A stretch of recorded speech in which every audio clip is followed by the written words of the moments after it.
Welcome to Fountain of Wisdom, where knowledge flows and inspiration grows. Why you should avoid frequent visits after 60, a guide to healthy aging.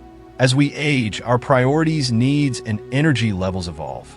Activities that once brought joy may now seem overwhelming, and maintaining balance becomes essential for preserving physical, mental, and emotional health. One area that often requires reevaluation is how we approach social visits, whether it involves traveling to see loved ones or hosting them at home. While social connections remain vital, excessive socializing can sometimes take a toll on well-being, especially after the age of 60. In this video, we will explore 5 key reasons why reducing frequent visits can enhance your quality of life and offer practical advice for navigating these changes with grace and wisdom. First reason, respecting personal boundaries. One of the most valuable lessons aging teaches us is the importance of setting and respecting personal boundaries. As energy levels naturally decrease, the ability to balance social obligations with personal needs becomes critical. For many, like Mary, a 65-year-old retiree, social gatherings that were once enjoyable may start to feel overwhelming. After attending family events or hosting friends, Mary found herself physically and emotionally drained, craving quiet moments in her garden instead. This shift isn't about becoming indifferent or distant, but rather about acknowledging the natural transitions that come with aging. The importance of solitude. Personal space is deeply tied to mental and emotional well-being. Embracing solitude allows older adults to focus on their health, happiness, and growth. Saying no to invitations isn't about rejecting people. It's about prioritizing mental health. Social butterflies might feel guilt initially, but setting boundaries helps prevent burnout and enables meaningful interactions on one's own terms. Moreover, respecting others' boundaries fosters mutual understanding and deeper connections, highlighting the wisdom in valuing quality over quantity in social interactions. Setting boundaries is not only about reducing interactions, but also about redefining their nature. Consider opting for quieter activities like shared book readings or casual coffee dates, which allow for connection without overwhelming energy demands. These alternatives help maintain relationships in a way that aligns with personal comfort. Second reason, physical and health considerations. Aging brings changes to the body, necessitating more care and rest. Activities like hosting gatherings or traveling to visit friends can become physically taxing. For John, a 70-year-old retiree, what once energized him now left him exhausted. After hosting guests, he often needed a full day to recover, illustrating the importance of listening to the body's signals. Recognizing limitations. Tasks like preparing meals, tidying up, or even sitting for long periods during visits can strain the body. Declining social engagements when tired is not a sign of weakness, but an act of self-care. Overextending oneself can lead to burnout, heightened stress levels, and even physical symptoms such as fatigue or elevated blood pressure. Limiting social visits allows for recovery and helps maintain energy for activities that genuinely bring joy. Adjusting the frequency and nature of social interactions, such as opting for shorter visits or fewer guests, can strike a balance between maintaining connections and preserving health. In addition, staying proactive about health means incorporating daily routines that prioritize movement, rest, and hydration. Creating structured schedules that alternate between social activities and recovery periods helps ensure a sustainable balance. Third reason, avoiding family tensions. Family dynamics can change significantly as children grow older, form their own relationships, and create their own households. What once felt like a harmonious gathering of loved ones can, over time, evolve into a source of stress or tension. While frequent visits to family members may be driven by love and the desire to stay connected, they can sometimes unintentionally put a strain on relationships.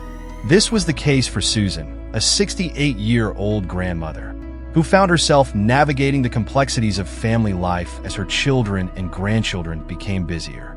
Her weekend visits to her daughter's home, which had once been a source of joy and bonding, gradually began to feel overwhelming for her daughter's family, who struggled to balance work, parenting, and their own needs for downtime. Initially, Susan had been unaware of the growing tension her visits caused. However, as time passed, she began to notice signs of her daughter's fatigue and stress.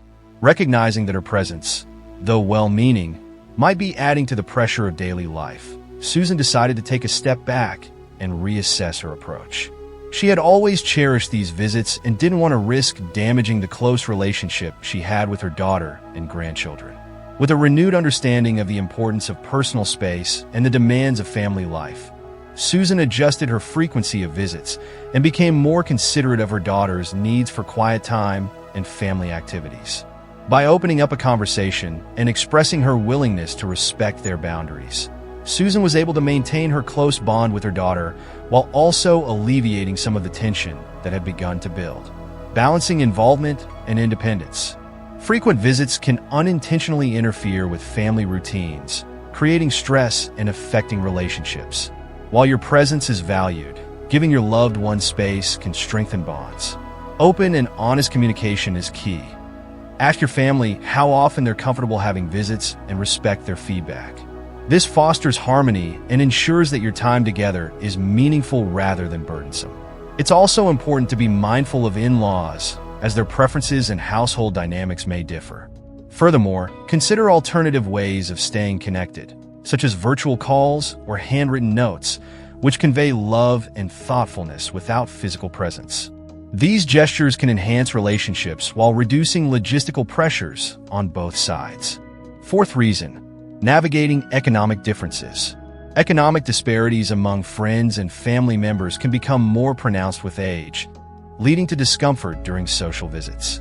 Tom, a man in his 60s, loved reconnecting with an old friend, but found himself uneasy about his friend's lavish lifestyle.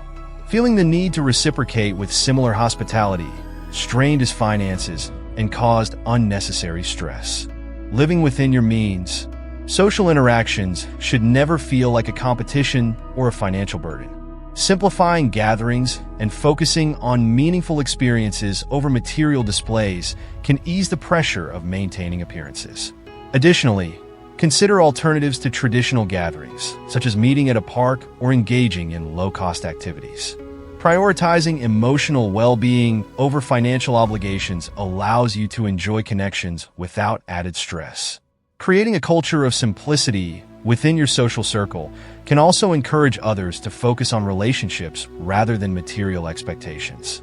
This approach fosters inclusivity and ensures that connections remain genuine and enjoyable. Fifth reason, prioritizing emotional well-being. Emotional well-being becomes increasingly important as we age. Margaret, a 72-year-old retiree, once enjoyed frequent socializing but began feeling drained and mentally scattered after too many interactions. Recognizing this, she prioritized moments of solitude and found fulfillment in quieter activities like gardening and reading. Finding balance. Excessive socializing can lead to mental fatigue and stress. Setting boundaries around social visits ensures that interactions are intentional and enriching rather than exhausting. Moments of quiet reflection provide clarity and allow for personal growth, enabling deeper connections with loved ones when you do choose to socialize. Embracing solitude and self-care benefits not only you, but also the people around you, as it enables you to engage more fully and meaningfully. Incorporating mindfulness practices, such as meditation or journaling, can further enhance emotional resilience. These habits provide a foundation for navigating social interactions with calmness and intention. Practical tips for navigating social visits after 60. 1. Communicate openly. Discuss your needs and preferences with friends and family, and encourage them to do the same. 2. Set limits. Decide in advance how often you're comfortable hosting or visiting and stick to those boundaries. 3. Prioritize rest. Schedule downtime between social engagements to recharge physically and emotionally. 4. Focus on quality. Opt for smaller, more intimate gatherings that allow for meaningful interactions. 5. Simplify gatherings. Choose activities that are low stress and budget friendly, such as potlucks or walks in nature. 6. Listen to your body. Pay attention to how you feel after social interactions and adjust your approach accordingly. 7. Respect others' boundaries. Be mindful of your loved one's routines and preferences, fostering mutual respect and understanding. 8. Explore virtual options. Use technology to maintain connections when physical visits aren't possible. 9. Engage in shared hobbies. Pursue activities like crafts, games, or gardening that allow for connection without added strain. 10. Practice gratitude. Acknowledge and appreciate the moments you share, focusing on their value rather than their frequency. In conclusion, aging is a time for embracing the wisdom that comes with experience and making choices that support your well-being. Reducing the frequency of social visits after 60 isn't about withdrawing from loved ones. It's about creating a balanced lifestyle that prioritizes your health, happiness, and emotional peace. By respecting personal boundaries, acknowledging physical limitations, navigating family dynamics, managing economic differences, and focusing on emotional well-being, you can maintain meaningful connections while protecting your quality of life. Remember, it's not about how often you're present, but how present you are when you show up. In this new phase of life, let simplicity, balance, and intentionality guide your interactions, allowing you to savor the moments that truly matter. Thank you for watching. Share with us what you have learned in the comments. If this is helpful, kindly like the video, subscribe, and stay connected.